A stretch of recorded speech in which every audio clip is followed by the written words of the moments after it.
I'm about 7 days out or so, depending on weather, for transplanting my seedlings outdoors and my nursery plants. So I wanted to give you a close-up of my plants, of how they're doing, and an explanation of what hardening off means. This is a lot of the seedlings and the onions I've been talking about from store-bought, and I have a lot more in my jacuzzi tub in the bathroom that I bought from the nursery. These are my jewel amethyst eggplant.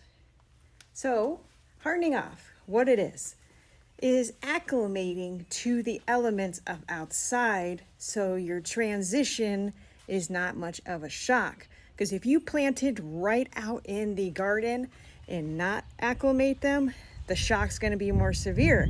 Shock can kill plants. So what I do is I find a shady spot, and for a few hours the first day, bring them in. That allows them to have wind, understand some of the elements. Each day I add an hour, and it takes between 7 to 14 days depending on your plant's needs. That's meaning the more sensitivity, slowly acclimating them, or plants that can handle a little bit more. So the other thing to consider is, what is a frost date? It is an estimated date from science collected and data from over years. They think that date is going to be most likely okay. Watch for the moon in that month. That is normally the coldest night. So if you go to exactly the day they estimated and you plant and that's a cold day, they can get hurt. Watch the evening temperatures and the cold tolerance of your plant. So I have temperatures ranging in high 50s at night. So I was like, it's time to start acclimating. And the other thing is the day temperatures.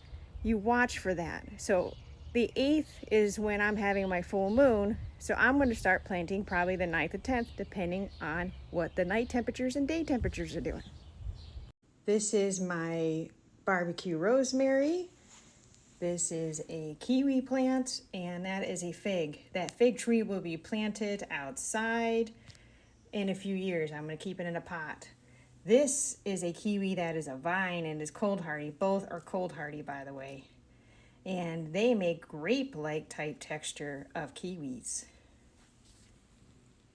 I wasn't kidding when I said I had a jacuzzi filled with all my plants from the nursery, and these tomatoes I started in February. Should have waited later. But I've kept them alive and pretty well. As you can see, my big beautiful window allows a lot of light. I have been pruning them, so I'm going to plant some of that stem into the ground. Each day you're going to add a little bit more sun and time outside. On the final day of hardening / acclimating, you are going to leave them out overnight. Make sure they're not into access of where rabbits and other things that like to eat your precious vegetables are. My whole goal is to help the garden community with my knowledge on garden planting, preserving methods, and recipes. My recipes consist of things that I harvest, fresh and preserved. I use them in my meals all the time, and I came up with really cool gourmet recipes. So if you like this content, like and follow. Thank you.